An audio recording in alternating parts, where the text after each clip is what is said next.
Praise the lord. ఈరోజు దేవుని యొక్క వాక్యము కీర్తనలు 55వ అధ్యాయము 2వ వచనము. నా మనవి ఆలకించి నాకు ఉత్తరమిమ్ము.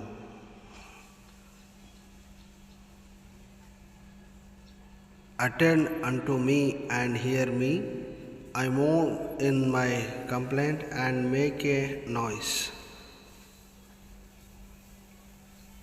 ನನ್ನ ಕಡೆಗೆ ಲಕ್ಷ್ಯ ಕೊಟ್ಟು ಸದುತ್ತರವನ್ನು ದಯಪಾಲಿಸು. ప్రియ దేవుని సంగమ, మనము మొరపెట్టేవారిగా ప్రార్థించేవారిగా ఉండాలి. ఎందుకంటే ఎప్పుడైతే దేవునికి ప్రార్థిస్తామో మొరపెడతామో అప్పుడు ఖచ్చితంగా దేవుడు మన ప్రార్థనను ఆలకిస్తాడు. ఆయన సన్నిధిలో మొరపెట్టేవారిగా ప్రతి ఒక్కరూ ఉండాలి. దేవుడు మిమ్మల్ని దీవించి ఆశీర్వదించును గాక.